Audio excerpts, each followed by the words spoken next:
By the way, Scott is president of 360 Kid, and he's one of the guys who studies statistics, knows a whole lot about this space. He's been in it as a producer of it. He studies it. He's taught at Harvard. He's a really wonderful resource in the children's interactive space. And so anyway, Scott.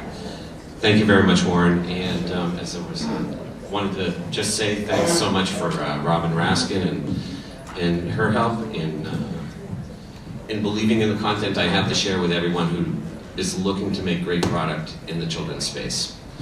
So when Robin reached out to me about this show, she said, hey, could you tell us what has changed in the virtual world space over the course of the last year? And there actually is quite a lot to share, but I thought I would tell this short story. When I was 11, all I wanted was a computer. And we're talking about the TRS-80 days and recording data on tape. Just the other day, my 11-year-old daughter came up to me and said, Daddy, I'd really like a server. and I said, hold on, honey, I'm having a moment. Thank you. So it was a wonderful thing. And what prompted that was her interest in virtual worlds, being able to run her own virtual world on her own machine, and being able to invite very specific people to her virtual world. That specific world is Minecraft. If you haven't seen it, it's a real mover right now. It's I call it the digital equivalent in virtual world space as MIT Scratch or even Legos. It's a fabulous product that's moving very fast as one example of something that has changed over the last year. But I also have some numbers to share. First of all, since last year, the tools for those making virtual worlds have changed quite a bit. They're trying to automate the virtual world development process. Some of the big players, Electrotank and GoToAndPlay, even a European company called Dubit, they're trying to simplify a lot of the tools so that you can go to market faster, which would fuel the fire for having way more virtual worlds. Today, K0 claims about 300 virtual worlds, which I find to be about right globally. Okay, thank you. And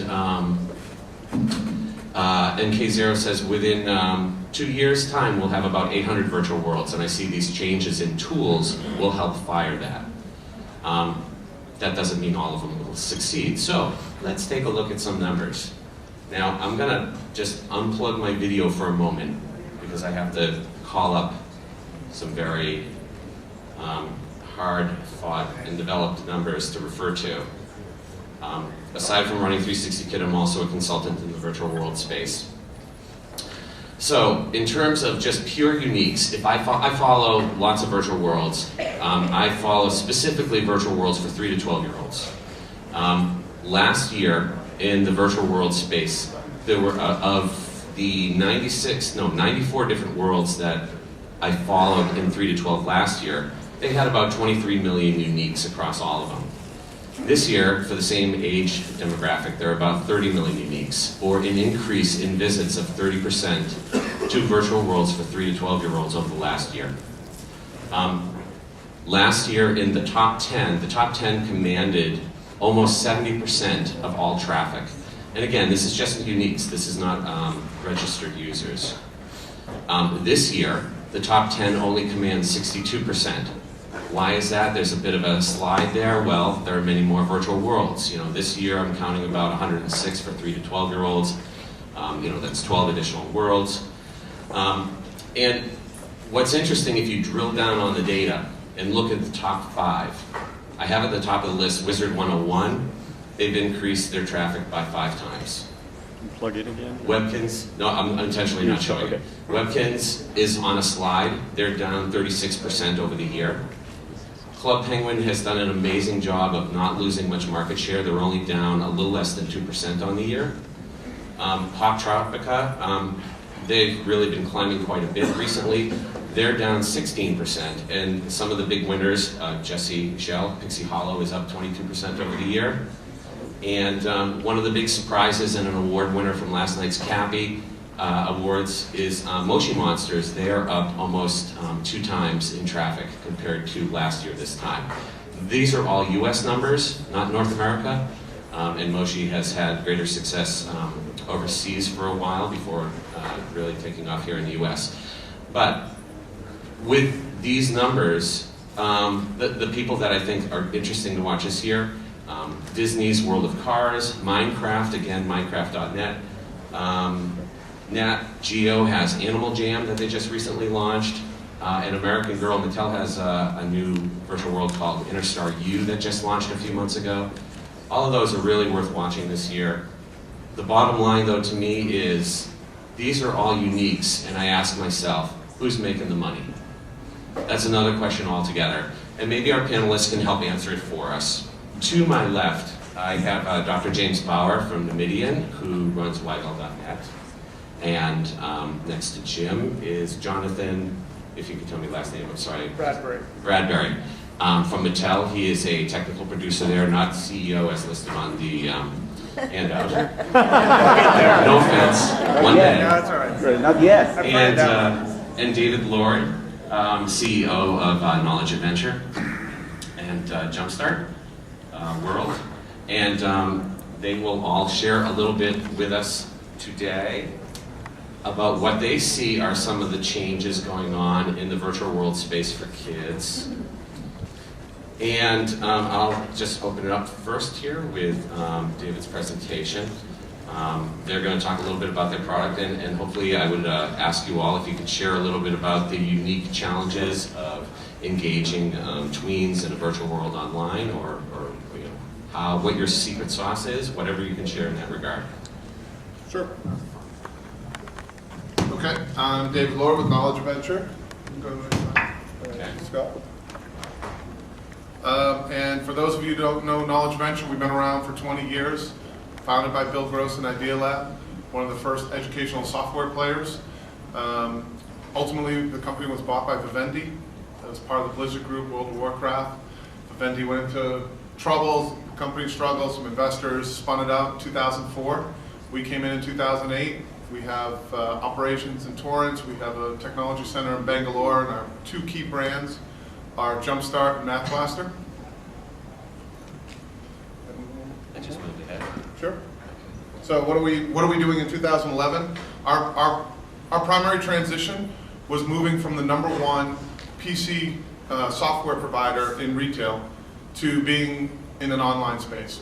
Well, really, our #1 challenge was the PC market is declining 30% a year from what was a significant market 10 years ago to what is almost no market today.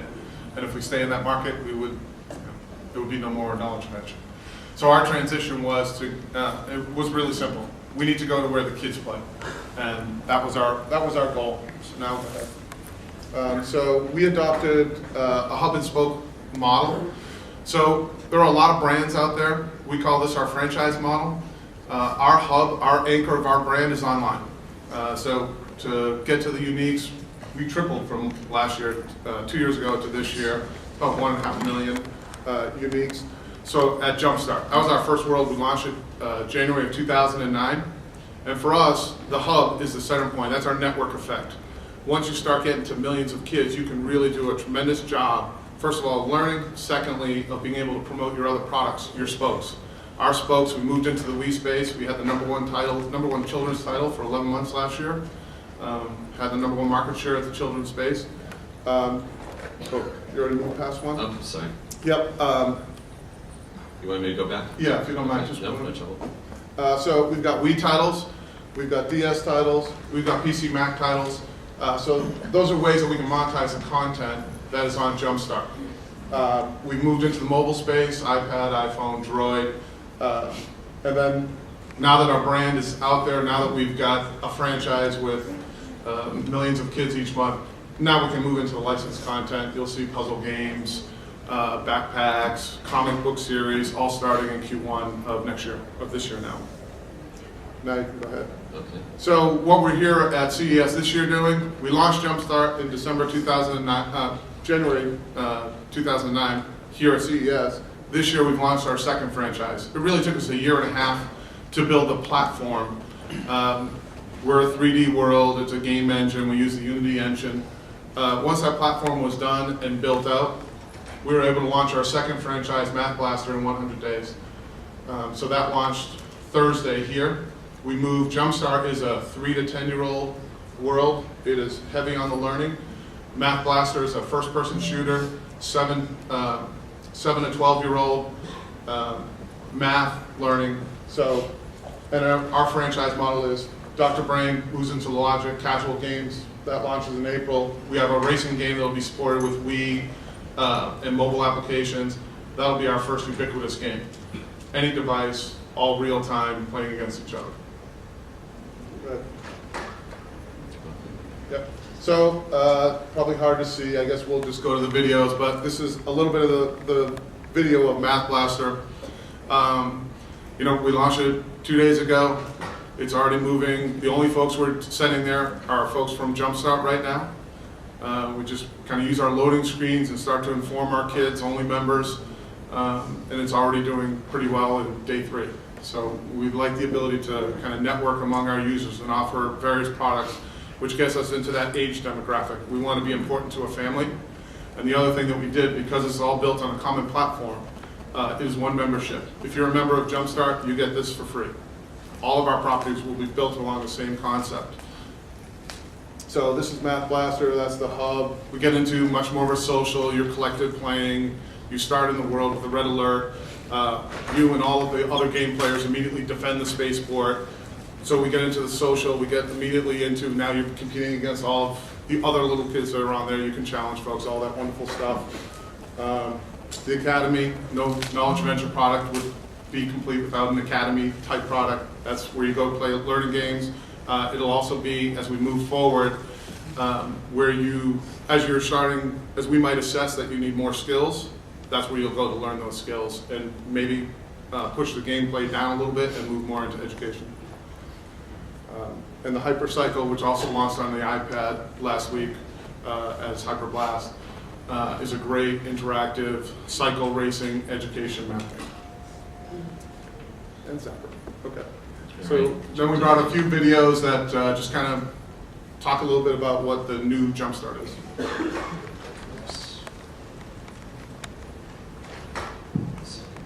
Jump! We get it a little bit bigger. Where's your booth? What number's your booth, David? What number's our booth? You're in the North Hall. North Hall. 3511 in the North Hall. 3511. Jump into the magical world of JumpStart. Train your very own dragon. Go skydiving. Even rock out with your friends. Join the adventure today with millions of kids around the world. Play for free at playjumpstart.com. So clearly these are our TV commercials. Now I'm going to show you the intro movie when a child first comes into JumpStart and meets Frankie, our beloved character of 20 years.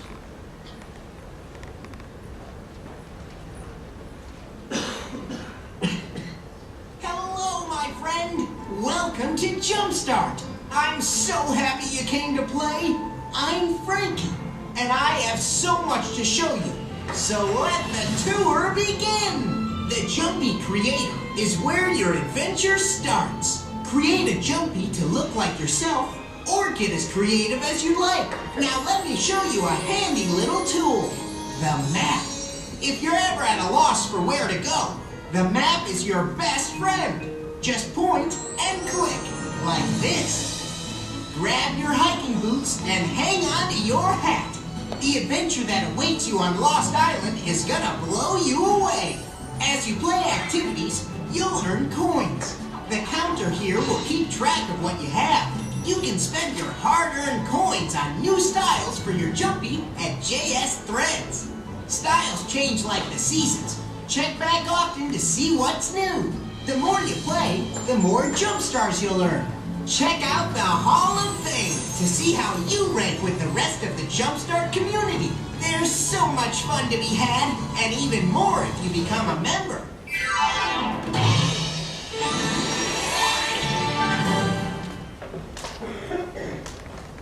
So that's the intro movie, and then we just have 3 commercials. So that was our first world. I tell you, David, I think we're going to have to move on just Sure. because of time, if that's all right with you. That's fine. But thank you very much. I'll look at the side.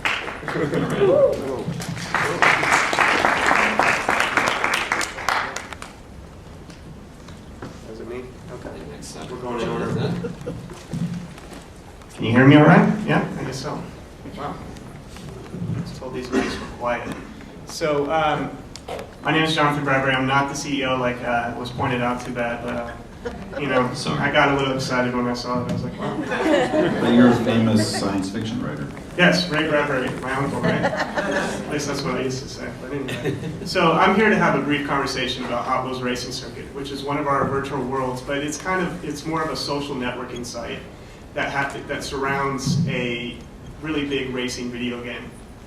So everything at Mattel starts with research. We do a lot of research on how kids play and what they're into, and by doing that research, we realized that a online multiplayer racing game with Hot Wheels was something that was attractive to kids and, quite frankly, some adults. And they wanted to just get into the action really quickly. They didn't want to, drive from one location to the next just to play. They just wanted to get right in. So that's why we created a social networking site that you just jump right in. There's friending and all that kind of social stuff, which I'll get into in a second. But it's mostly just about the action of the big 3D game.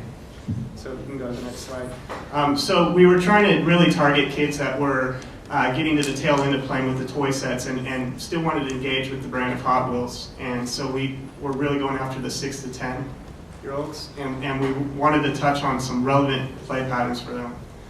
Just to go through real quickly, competition, that's the obvious one, right? You can race against your friends, you can race against your family or AI opponents. Pretending, using your imagination, you can imagine what it would be like in this fantastical Hot Wheels world. Exploration, it's more than just winning the race. There's a lot of hidden areas, there's a lot of hidden objects and secret passageways and things like that. And there's also a lot of different ways to earn rewards in the race. It's more than just winning the race.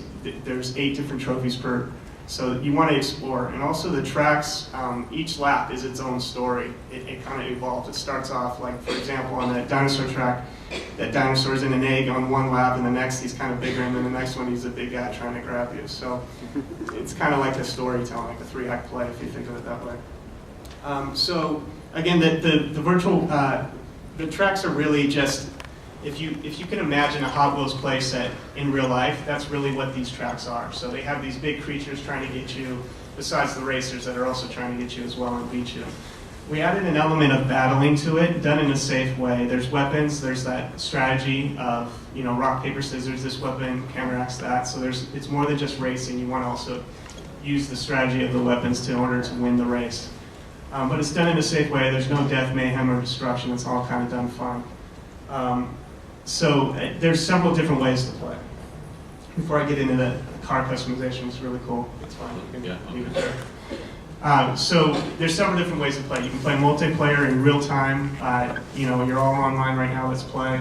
You can play asynchronously, so you can send a challenge to someone who has a different schedule than you. Say your dad is at CES and you want to challenge him. You send him your best time that you got.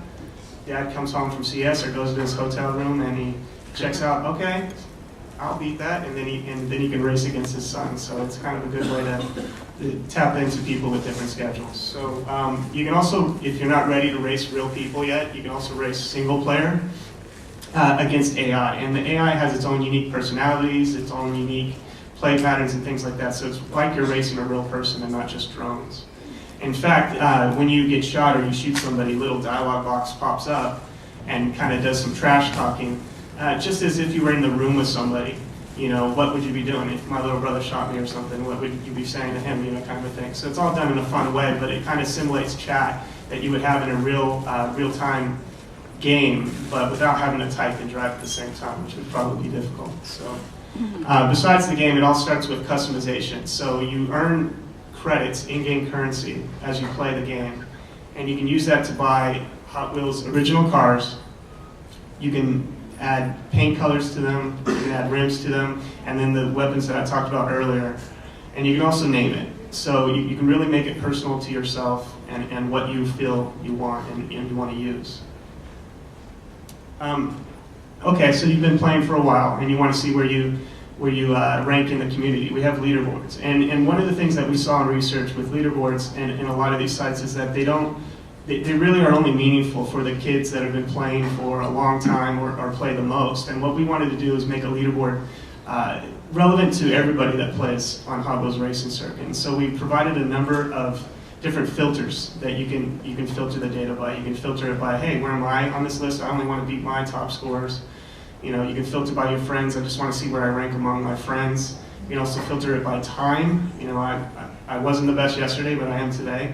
You can also filter it by different stats. So, you know, you may not be the best in XP, but you're the best in time, etc. We even have a stat for total races. So you're that guy, man, you're dedicated, you race. We love you, you race every day, but you come in 8th every time. But you know what? You race the most, so you're on top of that leaderboard. So that's kind of fun. You can go to the next slide, please. Another place that we have a social element here is the showroom. So you can take your car, put it in the showroom, and have the community vote. You can give a thumbs up to your car, and the more thumbs up you get, the more XP kickback you get. You can also see something that, if you see something that you like, you can wish list it, and it goes back to your profile page to remind you to get it later. So it's kind of cool. So summarizing the key features, it's really a social networking site. It has friending, there's gifting, there's inviting. You can send a gift to somebody, hey, come play Racing Circuit with me, here's a laser gun. You know, I get a little XP for that, you get a laser gun, it's a win-win. You're playing Racing Circuit, having a good time.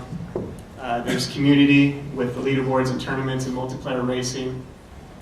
There's the customizations I went to and the weapons that, again, which really sets it apart. It's more than just a racing game, it's also battling. So. Some of the ways we market it, we have an internal network of our sites. We market it with promotions on those different sites. We also have retail connections. Obviously, that's one of the main things that we have as Mattel and a toy company. So we have call-outs on our packaging. We have codes on those packagings that you can enter in those codes online, and you can get some kind of a virtual item or a reward. And we also do syndication of our content on external sites and things like that. And so we're a freemium model, so you can try the whole thing for free.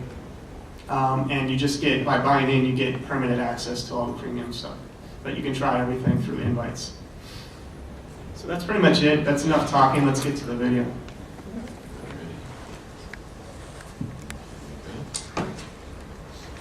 Welcome to the Hot Wheels Racing Circuit, the most exclusive racing league ever commissioned. I'm Ace Turner. Join me to access out-of-this-world race courses and thousands of car and weapon combos that you customize in your garage. Join a team, challenge your friends, and enter the latest tournament. Then, pit your skills against the very best racers in the circuit. Who are they? Find out. Feast your eyes on all the custom rides on display in the showroom. Switch up your weapons and wheels too. Then add your car to the showroom and show off. Boss, need help? Want to know what's next? I'm here to help you along the way. Stay tuned for my video transmissions full of clues, hints, and HWRC updates. Strap in, floor it, and show me what you got. I'll see you on the racetrack.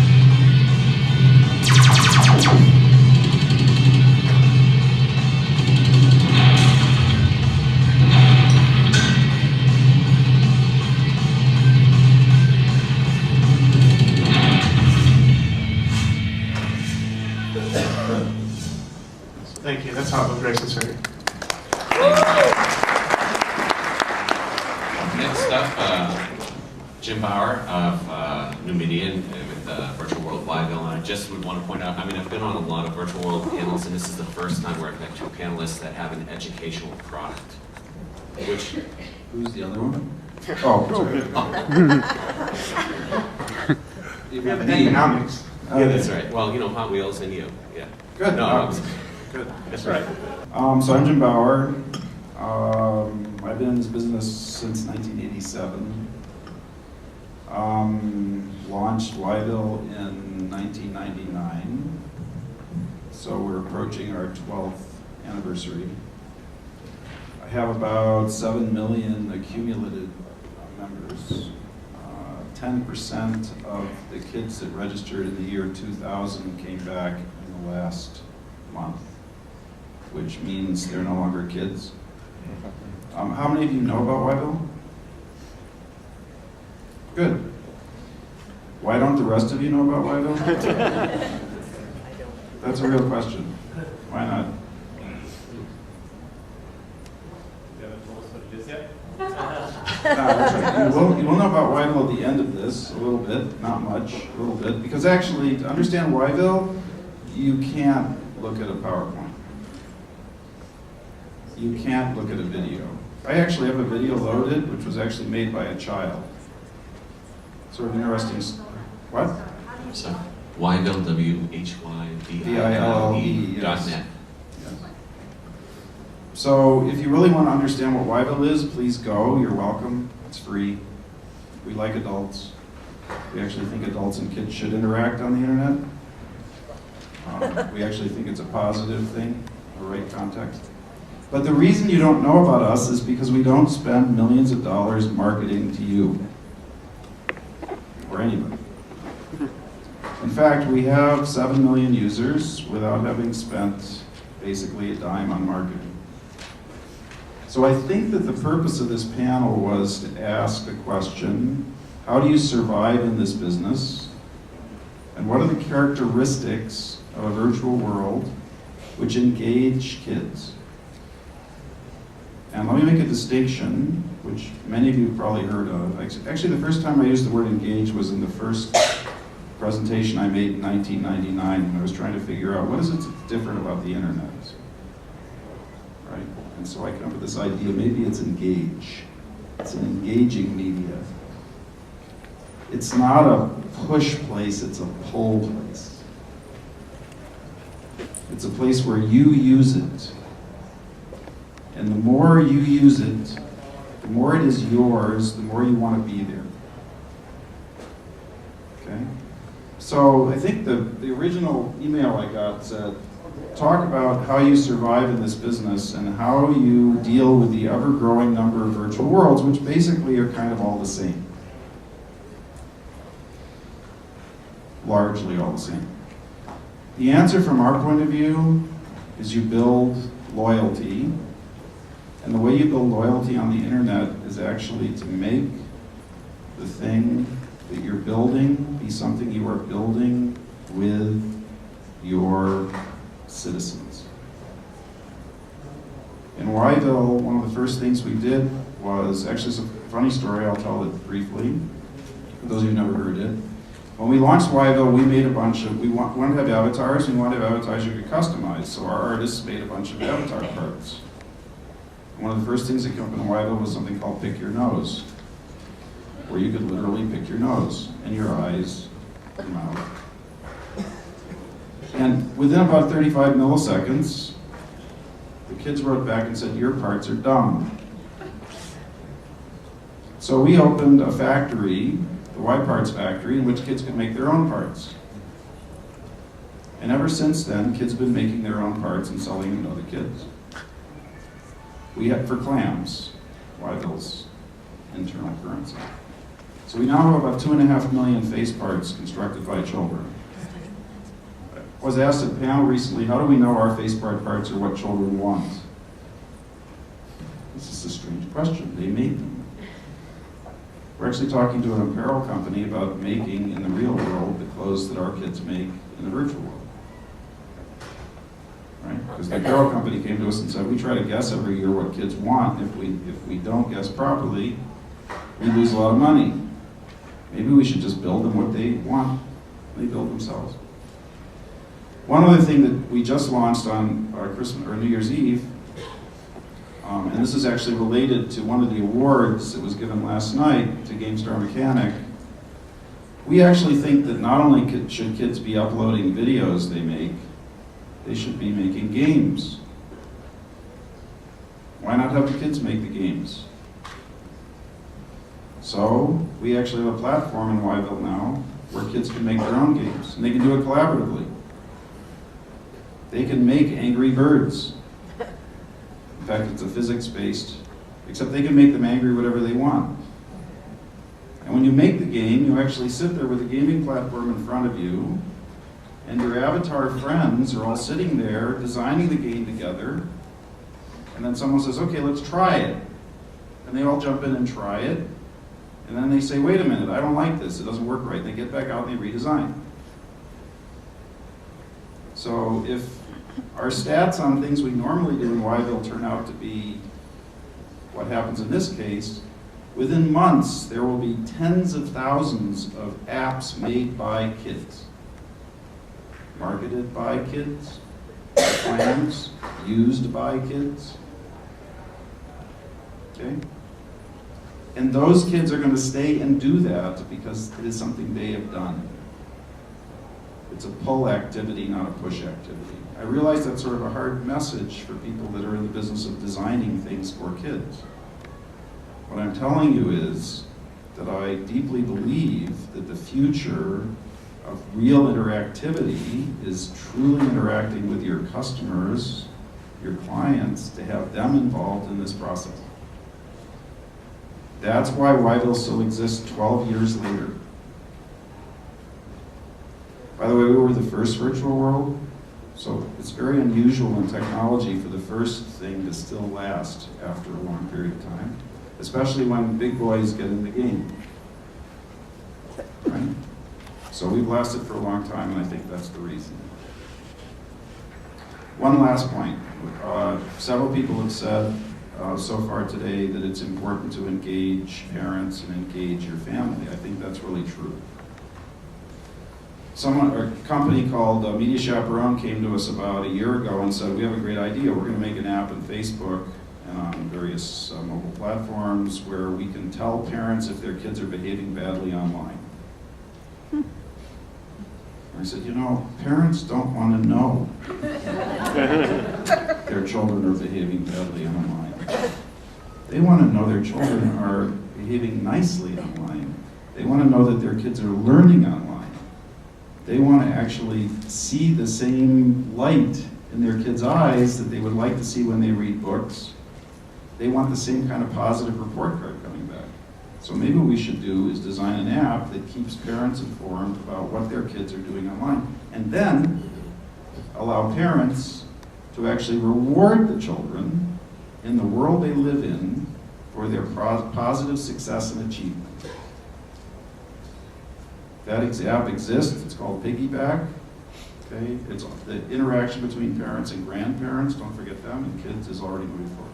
So last point. Whyville is actually run by a company called Numedeon. Numedeon built the engine that runs Whyville and actually a number of other virtual worlds. We just received a patent on that engine. Sort of a warning, which was submitted 10 years ago.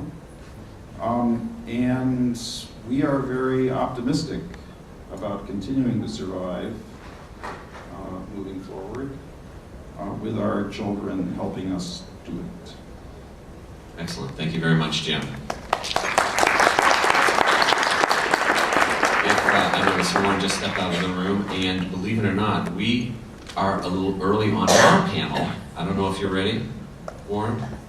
Okay, so we can, while I have lots of questions, I think it's more important to let the audience have the opportunity. So, if I could ask whoever has some questions about virtual worlds for our panelists, yes? So, I'm curious how, since you didn't spend any dollars on marketing, how you attribute, that amount of kids playing on it. How did they find out? Can I repeat the question? Let's get a microphone. I'll repeat the question this time, and then you can get a microphone. So the question from the audience is, well, Jim, how did you grow that audience? What happened? Kids tell kids. How'd you get the first kids? Actually, it's interesting. The first kids, long story. You can read the book. I'm actually writing a book on Whyville at the moment. About where it came from and why we built it. The first thing we actually did, Whyville was launched in association with an article I was writing in the LA Times, in which we wanted feedback from kids about scientific questions. Long story, I won't tell you, I don't have time to tell you the long story. What we saw, so we started in LA, basically with our kids from Los Angeles, because they read the LA Times article. However, we then watched ourselves jump around the world, and it turns out it was through families. Cousins telling cousins, telling cousins, telling somebody else, etc. So it was through the family structure that actually was how Whyville. One of the neat things I've noticed at Whyville is a good exception a good exception here, or example, I mean, good example here. Same with Club Penguin, same with Minecraft, that there weren't big marketing campaigns behind those virtual worlds when they got started. It was talk on the playground that really got it going. Thank you very much, and I'd like to thank all our panelists here today.